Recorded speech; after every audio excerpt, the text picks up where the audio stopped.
I hope all of you doing good. आज मैं लेकर आई हूँ क्लास 12 केमिस्ट्री सॉल्यूशन का दूसरा वीडियो, जिसके अंदर हम डिस्कस करेंगे कंसंट्रेशन ऑफ सॉल्यूशन। तो मैं हूँ Khushi Vishwakarma on gamma career classes, जहाँ पर आप फिजिक्स, केमिस्ट्री, मैथ सब कुछ पढ़ सकते हैं absolutely for free.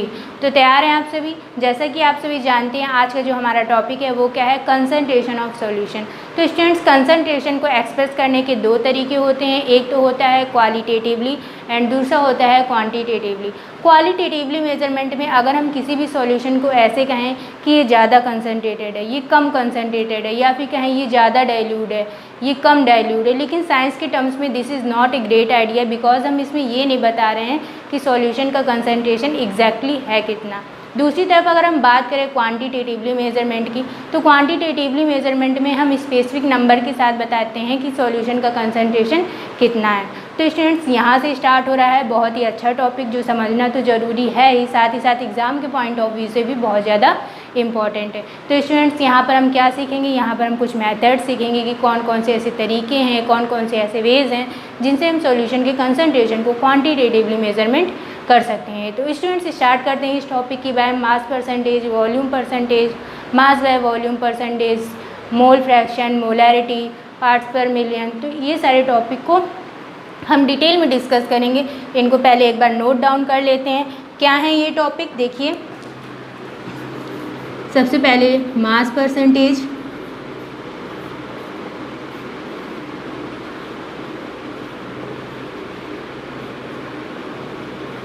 Mass percentage, इसको हम हिंदी में क्या कहेंगे, द्रव्यमान प्रतिशत।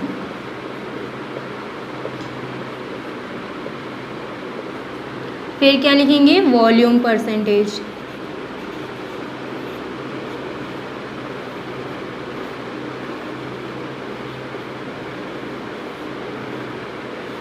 आयतन प्रतिशत।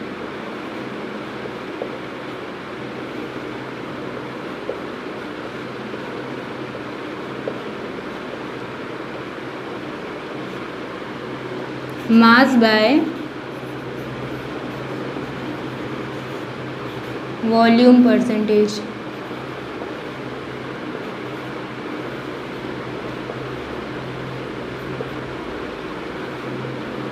इसे क्या लिखेंगे हम, भार बाय आयतन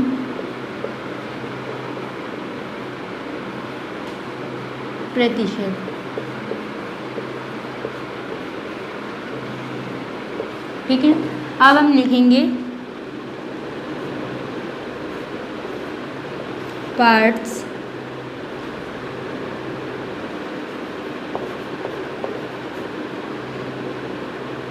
पर मिलियन।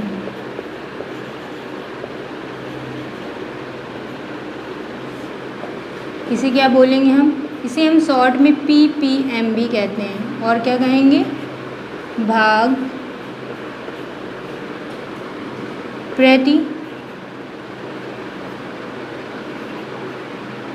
चाहे तो आप हिंदी में लिख लें भाग प्रति 10 लाख।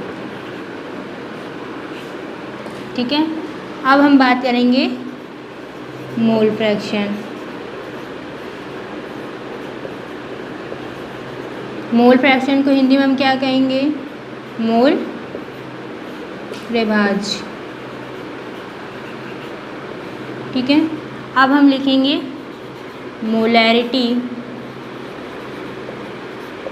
And molality. मोलैरिटी को हिंदी में हम कहते हैं मोलरता, एंड मोलैरिटी को हम हिंदी में कहेंगे मोललता। तो स्टूडेंट्स, इन सातों चीज़ों को हम डिटेल में डिस्कस करेंगे कि ये सातों चीज़ें हैं क्या। तो स्टूडेंट्स, स्टार्ट करते हैं सबसे पहले मास परसेंटेज।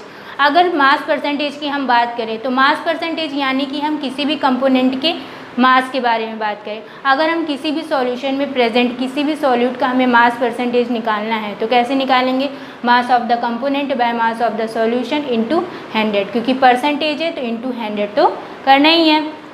तो मास परसेंटेज क्या होता है, हर एक सॉल्यूशन में एक सॉल्यूट और एक सॉल्वेंट प्रेजेंट होता है। ये तो आप जानते ही होंगे कि सॉल्यूशन कैसे मिलता है, जब सॉल्यूट और सॉल्वेंट दोनों चीज़ मिलती हैं तो क्या बनता है, सॉल्यूशन बनता है।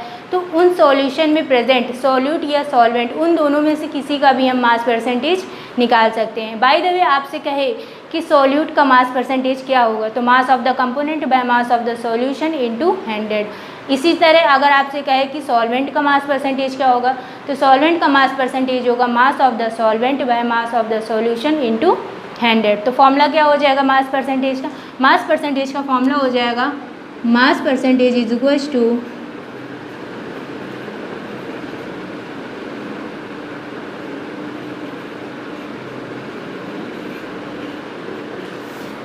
mass of the component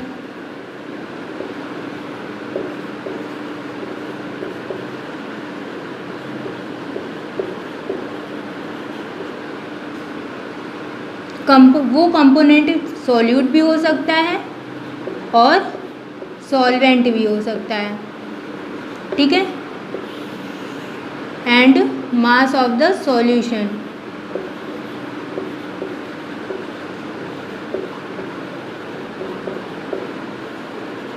into 100, क्योंकि परसेंटेज की बात हो रही है तो हम 100 से मल्टीप्लाई करेंगे। अब बात आती है कि मास परसेंटेज को हम डिनोट किससे करेंगे, मास परसेंटेज को हम डिनोट करेंगे W बाई W से, ठीक है। अब स्टूडेंट्स यहाँ पर आप कहेंगे कि हम इसे W बाई W से क्यों डिनोट करें, जबकि यहाँ पर बात हो रही है मास परसेंटेज की। तो मास परसेंटेज है तो यहाँ पर m होना चाहिए, लेकिन नहीं, यहाँ पर हम किससे डिनोट करेंगे, यहाँ पर हम W बाई W से डिनोट करेंगे, मास बाय मास से। तो मास परसेंटेज क्या होता है आपको समझ में आ गया होगा। अब हम बात करेंगे वॉल्यूम परसेंटेज की। तो वॉल्यूम परसेंटेज क्या होता है, वॉल्यूम परसेंटेज भी बिल्कुल मास परसेंटेज की ही तरीके होता है, बस फ़र्क इतना होता है कि वहाँ पर हम कंपोनेंट के मास के बारे में बात कर रहे थे, बिकॉज वहाँ पर क्या था, मास परसेंटेज था, लेकिन यहाँ पर क्या है, वॉल्यूम परसेंटेज है, इसलिए यहाँ पर हम किसी भी कंपोनेंट के वॉल्यूम के बारे में बात करेंगे। तो वॉल्यूम परसेंटेज, अगर किसी भी कंपोनेंट का हमें वॉल्यूम परसेंटेज निकालना है तो कैसे निकालेंगे, volume of the component bye volume of the solution into 100, क्योंकि यहाँ पर भी परसेंटेज की बात हो रही है इसलिए इनटू 100, ठीक है। तो वॉल्यूम परसेंटेज का फॉर्मूला क्या हो जाएगा, volume percentage is equal to हो जाएगा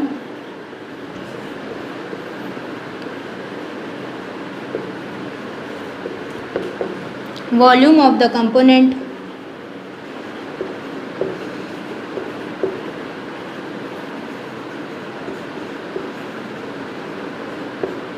by volume of the solution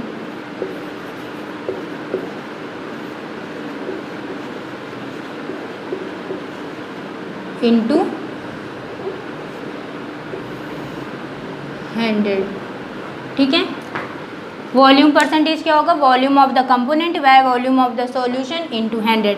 अब हम इसे किससे डिनोट करेंगे, डिनोटेड बाय, यहाँ पर वॉल्यूम की बात हो रही है इसलिए वॉल्यूम बाय वॉल्यूम यानी कि V बाई V से हम डिनोट करेंगे। तो वॉल्यूम परसेंटेज क्या होता है, मास परसेंटेज क्या होता है, आप समझ गए, ठीक है। अब हम बात करेंगे मास बाय वॉल्यूम परसेंटेज की। मास बाय वॉल्यूम परसेंटेज क्या होता है, मास बाय वॉल्यूम परसेंटेज यानी कि यहाँ पर कोई भी कंपोनेंट का कितना मास प्रेजेंट है पर 100 मिलीलीटर ऑफ सॉल्यूशन में, मतलब सॉल्यूशन का एक इवन वॉल्यूम है, उसमें उस कंपोनेंट का कितना मास प्रेजेंट है उसे हम क्या कहेंगे, मास बाय वॉल्यूम परसेंटेज, ठीक है। तो मास बाय वॉल्यूम परसेंटेज का फॉर्मूला क्या हो जाएगा, मास बाय वॉल्यूम परसेंटेज का फॉर्मूला हो जाएगा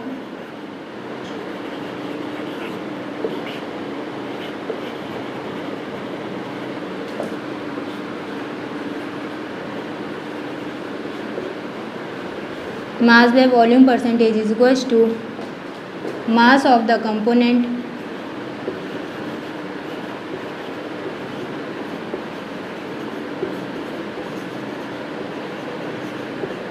by volume of the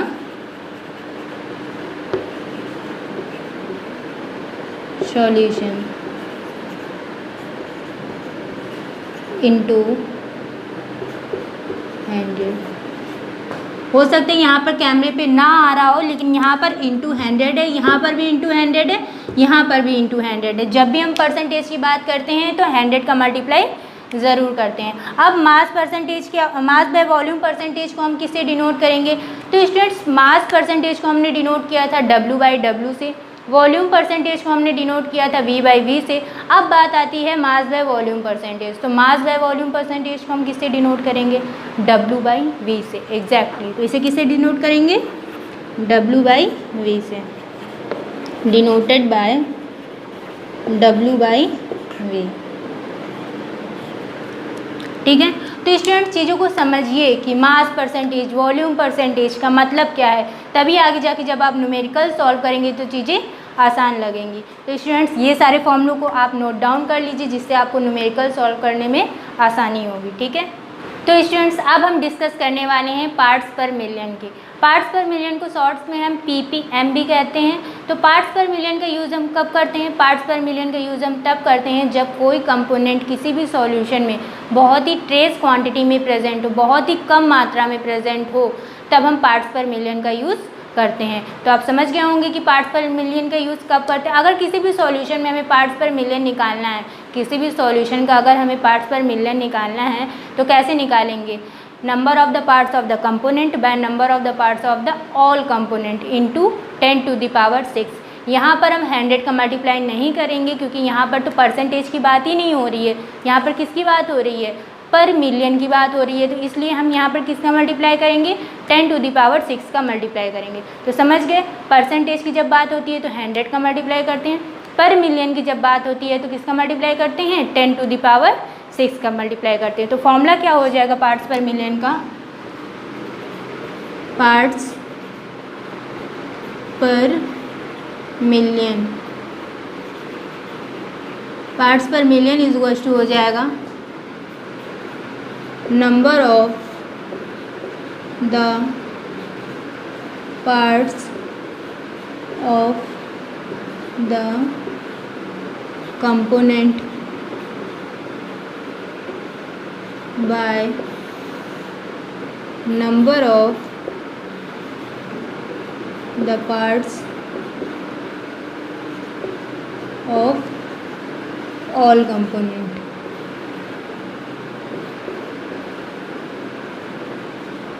into 10⁶। ठीक है, यहाँ पर हम किसका मल्टीप्लाई करेंगे?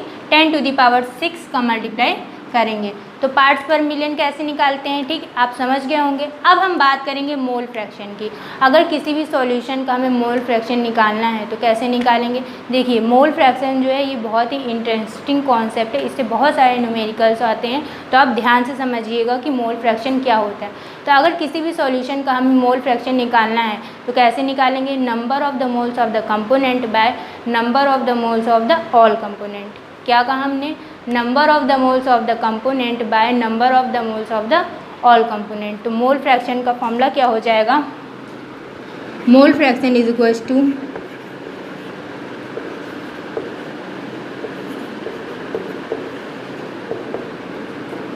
Number of the moles of the component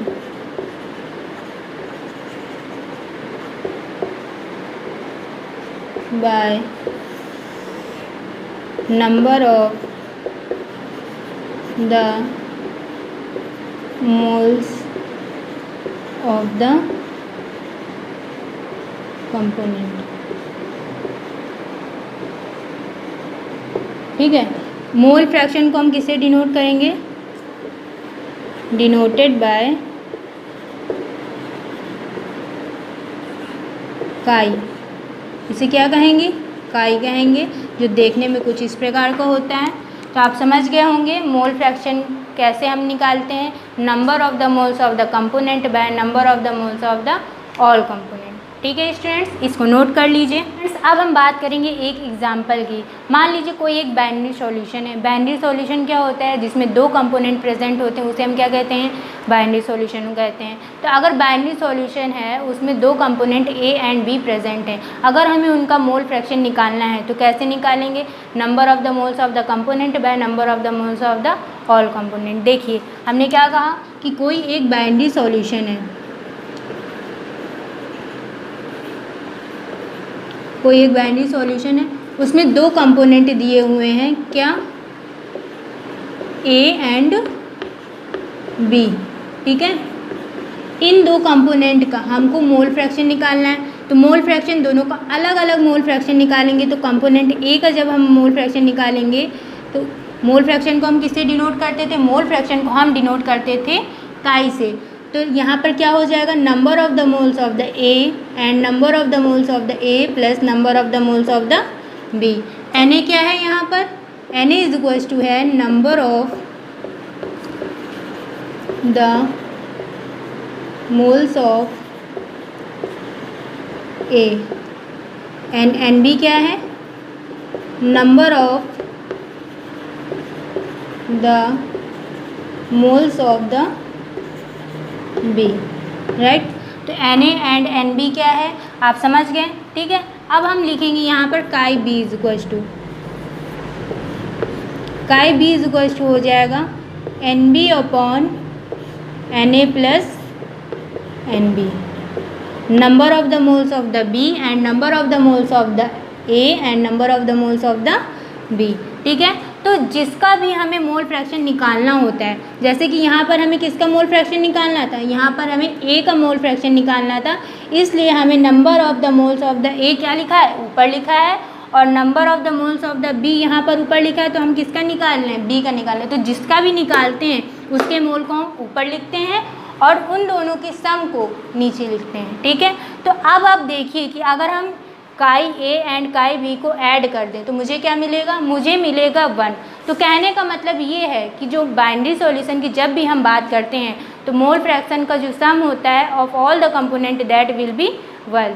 तो सभी कंपोनेंट का, चाहे एक कंपोनेंट हो, चाहे दो कंपोनेंट हो, या फिर कितने भी कंपोनेंट हो, तो जो मोल फ्रैक्शन का सम होगा of all the component that will be 1। ठीक है, तो मोल फ्रैक्शन क्या होता है आप समझ गए होंगे, डिटेल में डिस्कस कर दिया है। ठीक है, अब हम बात करेंगे मोलैरिटी की, which is very interesting concept, बहुत ही ज़्यादा इंपॉर्टेंट है। तो मोलैरिटी क्या होता है? मोलैरिटी भी एक तरीका होता है, एक टेक्निक होता है किसी भी सॉल्यूशन के कंसंट्रेशन को क्वांटिटेटिवली मेजरमेंट करने का। तो मोलैरिटी को कुछ इस प्रकार से हम डिफाइन करते हैं कि किसी भी सॉल्यूट का कितने मोल्स प्रेजेंट हैं पर लीटर ऑफ सॉल्यूशन में, किसी भी सॉल्यूट के कितने मोल प्रेजेंट हैं पर लीटर ऑफ सॉल्यूशन में। तो मोलैरिटी में हम दो चीज़ों को कांटेक्ट में रखते हैं। पहली चीज़ क्या है? Number of the moles of the solute, and दूसरी चीज़ क्या है? Number of the moles of the solution.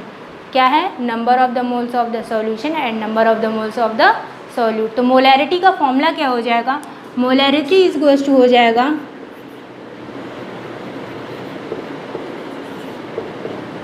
Number of the moles of the solute by volume of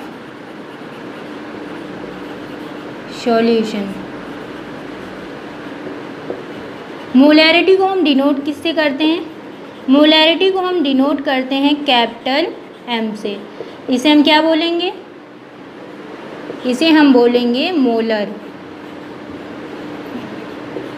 ठीक है स्टूडेंट्स, तो मोलैरिटी क्या होता है आप समझ गए होंगे। अब हम बात करेंगे मोलैलिटी की। लास्ट हेडिंग है मोलैलिटी। मोलैलिटी क्या होता है? मोलैलिटी की जब भी हम बात करते हैं तो हम सॉल्यूशन की बात नहीं करेंगे, हम किसकी बात करेंगे? हम बात करेंगे सॉल्वेंट की।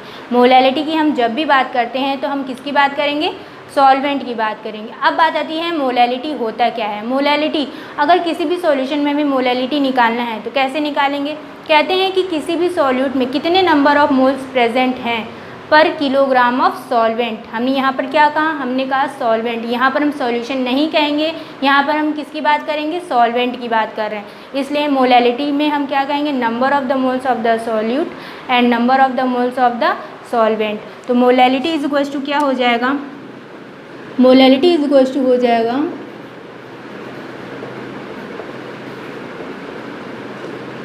Number of the moles of the solute by mass of solvent। अब मोलैलिटी को हम किससे डिनोट करते हैं, मोलैलिटी को हम डिनोट करते हैं स्मॉल m से या फिर मोल पर kg। ठीक है, तो स्टूडेंट्स इन सातों चीज़ों को हमने डिटेल में डिस्कस कर लिया है कि ये सातों चीज़ें हैं क्या। अगर हम कंपेयर करें कुछ तरीक़ों को, जैसे मोलैरिटी एंड मोलैलिटी, तो मोलैरिटी जो होता है वो टेम्परेचर डिपेंडेंट होता है एंड जो मोलैलिटी होता है वो टेम्परेचर इंडिपेंडेंट होता है। तो मोलैरिटी और मोलैलिटी में अगर कंपैरिजन आ जाए तो क्या कहेंगे, जो मोलैरिटी होता है वो टेम्परेचर डिपेंडेंट होता है, जबकि मोलैलिटी जो होता है वो टेम्परेचर इंडिपेंडेंट होता है। ठीक है, आप समझ गए होंगे ये सारी डिफिनेशंस क्या हैं। ठीक है, इनको नोट डाउन कर लीजिए एक बार। तो स्टूडेंट्स अब हम डिस्कस करेंगे इस न्यूमेरिकल्स के बारे में। तो हमें क्या लिखा हुआ है, उस विलयन की मोलरता की गणना करें जिसमें 5 ग्राम NaOH 450 ml विलयन में घुला हुआ है। तो ये 5 ग्राम NaOH ये हमारा क्या है, ये दिया हुआ है सॉल्यूट यानी कि विलय, और ये हमारा क्या दिया हुआ है, सॉल्यूशन दिया हुआ है। और हमें निकालना क्या है, हमें निकालना है मोलरता यानी कि मोलैरिटी निकालनी है। तो सबसे पहले जो हमें निकालना है उसका फॉर्मूला आना चाहिए। तो मोलैरिटी इज इक्वल टू क्या हो जाएगा, number of moles of solute by volume of solution. तो number of moles of solute मतलब सॉल्यूट के कितने मोल हैं वो पता होना चाहिए, and volume of solution, solution का जो वॉल्यूम है वो पता होना चाहिए। तो जब ये दोनों चीज़ें हम फाइंड कर लेंगे और इसी फॉर्मूले में रख देंगे तो हमारा क्या आ जाएगा, मोलैरिटी आ जाएगा। तो सबसे पहले number of moles of solute, तो number of moles of solute कैसे निकालेंगे, number of moles of solute तभी निकाल सकते हैं जब हमें मॉलिक्यूलर वेट या मास कुछ भी कह सकते हैं, मॉलिक्यूलर मास ऑफ सॉल्यूट पता हो। तो सॉल्यूट हमारा क्या दिया हुआ है, NaOH। NaOH का हम क्या निकालेंगे, मॉलिक्यूलर मास निकालेंगे। तो Na का कितना होता है 23 प्लस ऑक्सीजन का कितना होगा 16 प्लस हाइड्रोजन का 1। तो इसको ऐड करेंगे कितना हो जाएगा 23 प्लस 17 इज इक्वल्स टू हो जाएगा 40। ठीक है, मॉलिक्यूलर मास ऑफ सॉल्यूट हमने निकाल लिया है। तो number of moles of solute निकल आएंगे, number of moles of solute. Solute हमारा कितना प्रेजेंट है सॉल्यूशन में 5 ग्राम, तो 5/40। ठीक है, अब वॉल्यूम ऑफ सॉल्यूशन, सॉल्यूशन का वॉल्यूम क्वेश्चन में कितना दिया हुआ है 450 ml दिया हुआ है, 450 ml। ये ml में दिया हुआ है, इसको ml से चेंज करेंगे लीटर में, तो ये 1000 से डिवाइड कराएंगे। ठीक है, अब इन दोनों चीज़ों को उठा करके इस फॉर्मूले में रख देंगे तो हमारा क्या निकल आएगा, मोलैरिटी यानी कि कैपिटल M निकल आएगा। ये कितना आया 5/40 डिवाइडेड बाय 450/1000। ठीक है, इसको कैलकुलेट करेंगे तो 0.275 मोलर, ये इसका आंसर आ जाएगा। तो स्टूडेंट समझ गए होंगे। सबसे पहले क्या करेंगे, जो हमें निकालना होगा, जैसे यहाँ पर हमें क्या निकालना था, यहाँ पर हमको मोलैरिटी निकालना था, तो मोलैरिटी के सबसे पहले फॉर्मूला लिखेंगे। फॉर्मूले में जो जो वैल्यू हमसे पूछी गई है, क्या क्या पूछा गया है, number of moles of solute and volume of solution. तो number of moles of solute तभी निकलेगा जब आपको मॉलिक्यूलर मास ऑफ सॉल्यूट पता होगा। तो मॉलिक्यूलर मास ऑफ सॉल्यूट कैसे निकालेंगे, NaOH का निकालेंगे मॉलिक्यूलर मास ऑफ सॉल्यूट। तो Na का कितना हो जाएगा 23, ऑक्सीजन दिया है, ऑक्सीजन का कितना हो जाएगा 16 एंड हाइड्रोजन का 1 होता है तो 1 लिखेंगे। अब सभी को ऐड करेंगे तो कितना आ जाएगा 40 आ जाएगा, ठीक है। अब मॉलिक्यूलर मास हमने निकाल दिया, ठीक। यहाँ पर हम फिर क्या निकालेंगे, number of moles of solute. तो number of moles of solute कैसे निकालेंगे, सॉल्यूट हमारा कितना दिया हुआ है 5 ग्राम, तो 5/40 करेंगे। अगर यहाँ पर वैल्यू चेंज होगी तो जो वैल्यू सॉल्यूशन में दी होगी, सॉल्यूट की जो वैल्यू सॉल्यूशन में दी होगी वही वैल्यू हम ऊपर लिखते हैं, ठीक है। अब वॉल्यूम ऑफ सॉल्यूशन निकाल लेंगे। वॉल्यूम ऑफ सॉल्यूशन कैसे निकालेंगे, जो वॉल्यूम ऑफ सॉल्यूशन होगा वो हमारा लीटर में होगा, ठीक है। अब मोलैरिटी निकाल लेंगे, तो मोलैरिटी क्या आ जाएगी 0.275, कैलकुलेट कर लेंगे, ठीक है। तो स्टूडेंट्स अब हम बात करेंगे इस न्यूमेरिकल्स के बारे में। लिखा हुआ है कि 2.5 ग्राम एथेनोइक एसिड की मोलरता की गणना कीजिए जिसमें 75 ग्राम बेंजीन प्रेजेंट है। तो यहाँ पर हमें क्या निकालना है, मोलरता निकालना है। तो सबसे पहले मोलरता का हमें फॉर्मूला पता होना चाहिए। तो मोलैलिटी इज इक्वल टू क्या होता है, मोलैलिटी इज इक्वल टू होता है number of moles of solute by mass of solvent, ठीक है, ये फॉर्मूला होता है। तो number of moles of solute कैसे निकालेंगे, जब तक हमें मॉलिक्यूलर मास ऑफ सॉल्यूट नहीं पता होगा तब तक हम number of moles of solute नहीं निकाल सकते हैं। तो यहाँ पर हमारा ये क्या है, ये हमारा सॉल्यूट है, ठीक है। और ये हमारा क्या दिया हुआ है, बेंजीन। बेंजीन ये क्या दिया हुआ हमारा, ये दिया हुआ है सॉल्वेंट दिया हुआ है, ठीक है। ये सॉल्यूट दिया हुआ है एंड ये क्या दिया हुआ है, सॉल्वेंट दिया हुआ है। तो CH3COH का मॉलिक्यूलर मास कितना हो जाएगा,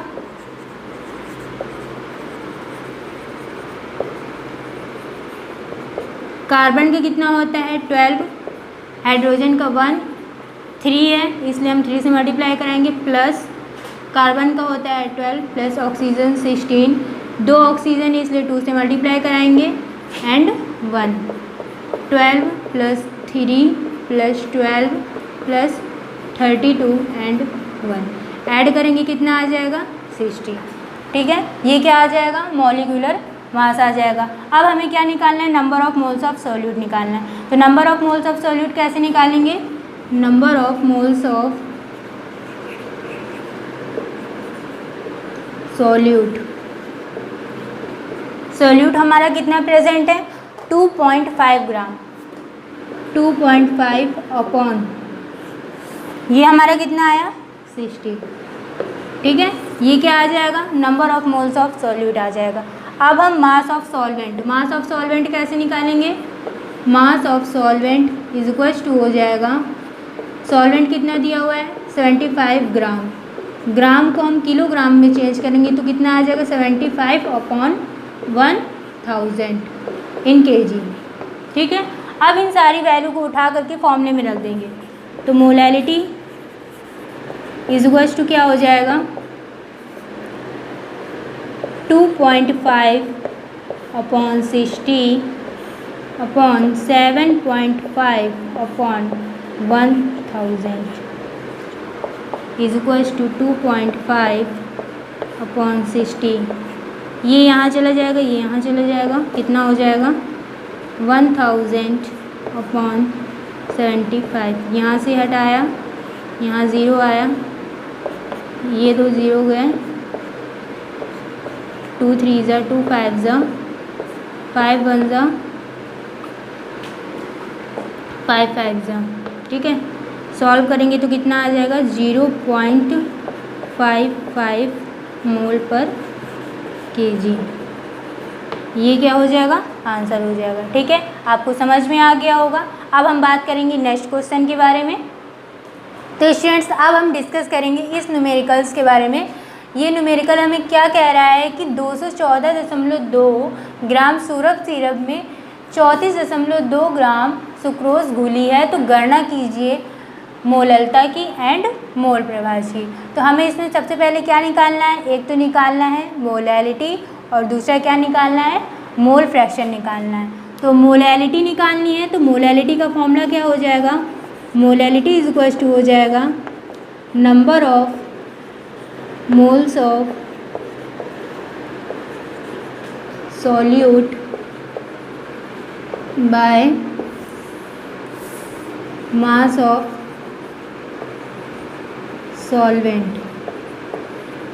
सॉल्वेंट का कितना मास है। ठीक है, अब यहाँ पर ये हमको क्या दिया हुआ है, 214.2 ग्राम शुगर सिरप, ये हमें क्या दिया हुआ है, ये हमको दिया हुआ है सॉल्यूशन, ये हमारा सॉल्यूशन है।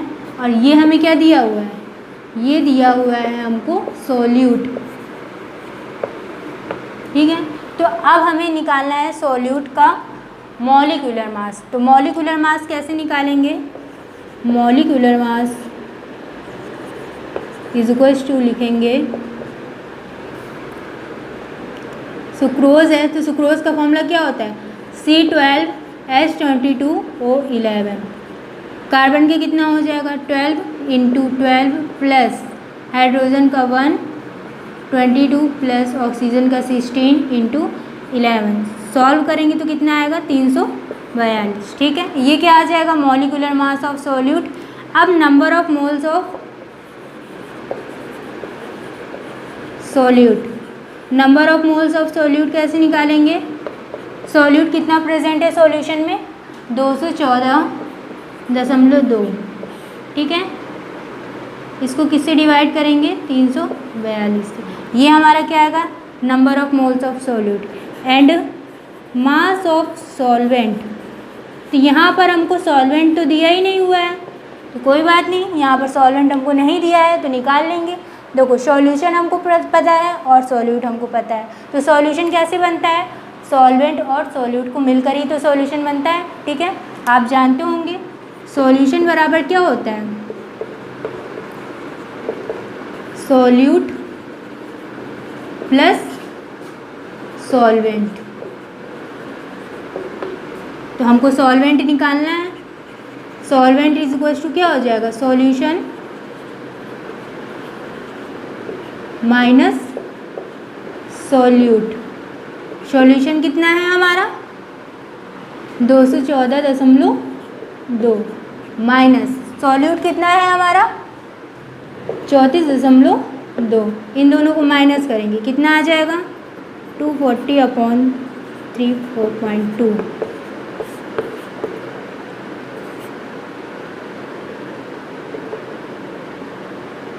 बीस गया 19 मतलब 180। ठीक है, ये हमारा क्या आ जाएगा सॉल्वेंट आ जाएगा। तो यहाँ पर 180 ये हमारा किस में आया, ये हमारा ग्राम में आया है। ग्राम को हम किलोग्राम में चेंज करेंगे तो 1000 से डिवाइड कराएंगे। तो अब मोलैलिटी तो m इज इक्वल टू क्या हो जाएगा, ये वैल्यू रख देंगे 214.2 अपॉन 342/180/1000। ठीक है, इसको सॉल्व करेंगे कितना हो जाएगा 342 × 1000/180। 0 से 0 कैंसिल हो जाएगा, यहाँ से पॉइंट हटाया 0 बढ़ाया 0 से 0 कैंसिल। अगर सॉल्व करेंगे तो आएगा 0.55 मोल पर किलोग्राम। ठीक है, तो मोलैलिटी हमने निकाल ली है। अब आप इसको नोट डाउन कर लीजिए, फिर हम क्या निकालेंगे, इसका मोल प्रभाज निकालेंगे, यानी कि मोल फ्रैक्शन निकालेंगे। स्टूडेंट्स अब हम बात करेंगे मोल फ्रैक्शन की। मोल फ्रैक्शन कैसे निकालेंगे, मोल फ्रैक्शन का फॉर्मूला होता है mole fraction is equals to number of moles of component upon number of moles of all component. ये मोल फ्रैक्शन का फॉर्मूला होता है। अब हमें मोल फ्रैक्शन निकालना है, तो यहाँ पर जो सॉल्यूशन है, शुगर सिरप है, वो किन दो चीज़ों से मिलकर बन रहा है। एक तो वो है H2O और दूसरा क्या है, सुक्रोज, यानी कि C12H22O11। तो H2O और C12H22O11 दोनों का हमको अलग अलग निकालना पड़ेगा फॉर मोल फ्रैक्शन, ठीक है। तो मोल फ्रैक्शन को हम काई ए से डिनोट करते हैं। तो number of moles of A and number of moles of A plus number of moles of B. A हमारा क्या है यहाँ पर, ए हमारा यहाँ पर है, लिख देते हैं ए इज इक्वल्स टू C12H22O11 और बी हम किसको लेट कर रहे हैं, बी इज इक्वल्स टू मान लेते हैं H2O है। तो यहाँ पर मॉलिक्यूलर मास निकालेंगे सबसे पहले। तो मॉलिक्यूलर मास कितना हो जाएगा, इसका मॉलिक्यूलर मास हो जाएगा, अभी हमने निकाला था कितना आया था, 12 × 12 प्लस 1 × 22 प्लस 16 × 11। इसको सॉल्व करेंगे तो 342 आएगा, अभी हमने सॉल्व किया था। H2O, अब H2O का मॉलिक्यूलर मास निकालेंगे तो कितना हो जाएगा, हाइड्रोजन का 1 होता है × 2 प्लस ऑक्सीजन का 16, सॉल्व करेंगे कितना आ जाएगा 18। इसका मॉलिक्यूलर मास कितना आ जाएगा 18, ठीक है। दोनों को हमने मॉलिक्यूलर मास निकाल लिया। अब यहाँ पर हम काई ए लिखेंगे। काई ए इज इक्वल टू कितना हो जाएगा, Na कितना है हमारा 3। सॉल्यूशन में हमें कितना दिया हुआ है 304.2/342, ठीक है। इसको सॉल्व करेंगे, पॉइंट हटाएंगे तो नीचे 0 आएगा, 1/10, ठीक है। अब NB हम निकालेंगे तो NB इज इक्वल टू कितना हो जाएगा, NB हमें कितना दिया हुआ था, NB हम निकाला था solution is equal to solute plus solvent. तो सॉल्यूशन हमें कितना दिया हुआ है, सॉल्यूशन दिया हुआ है 214.2 ग्राम एंड सॉल्यूट हमें कितना दिया हुआ है, सॉल्यूट दिया हुआ है 34.2 ग्राम। अब सॉल्वेंट हमें निकालना है, तो सॉल्वेंट कितना आ जाएगा 180, ठीक है। यही हमारा क्या है H2O है, ठीक है। तो NB इज इक्वल टू हो जाएगा 180/80। इसको सॉल्व करेंगे कितना आ जाएगा 10। Na एंड NB की हमको वैल्यू फाइंड आउट हो गई है। Na के प्लेस पे क्या लिखेंगे 1/10/1/10 प्लस NB के प्लेस पे क्या लिखेंगे 10। सॉल्व करेंगे तो कितना आ जाएगा 1/10 0.1/0.1 प्लस 10 कितना हो जाएगा 0.1/10.1। पॉइंट हटाएंगे तो कितना आ जाएगा 1/101, ठीक है। इसी तरीके हम अगर काई बी निकालें, काई बी इज इक्वल टू हो जाएगा NB/Na प्लस NB। तो काई बी इज इक्वल टू हो जाएगा Na कितना है हमारा, Na हमारा दिया हुआ है 1/10 और NB कितना दिया हुआ है 10।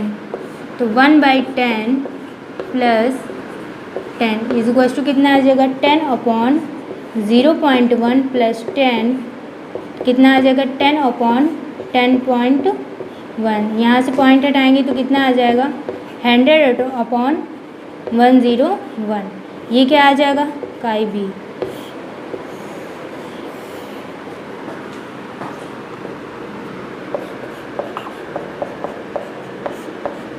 एंड काई ए इज इक्वल टू कितना आ जाएगा 1/101।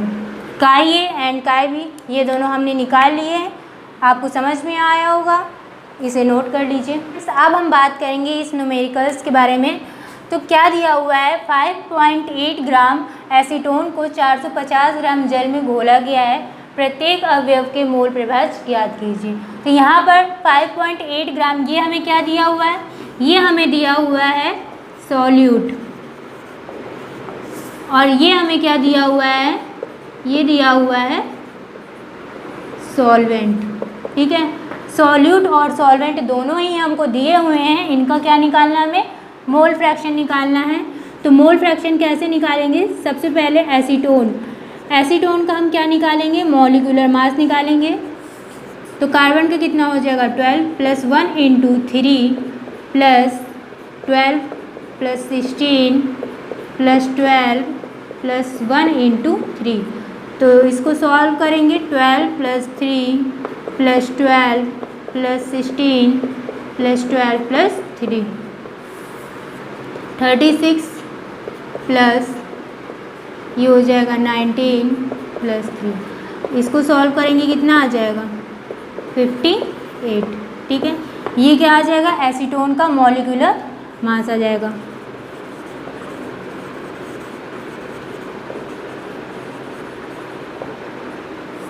अब हम सॉल्वेंट, सॉल्वेंट क्या दिया हुआ है, H2O दिया हुआ है, तो H2O का मॉलिक्यूलर मास निकालेंगे, कितना आ जाएगा 1 × 2 प्लस ऑक्सीजन का 16, तो कितना हो जाएगा 18।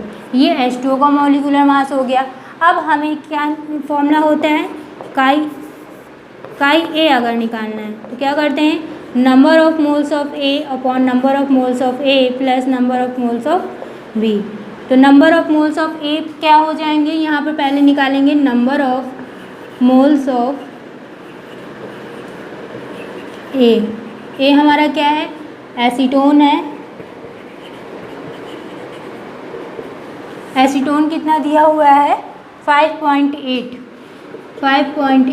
डिवाइडेड बाय मॉलिक्यूलर मास से डिवाइड करेंगे तो मॉलिक्यूलर मास कितना है 58।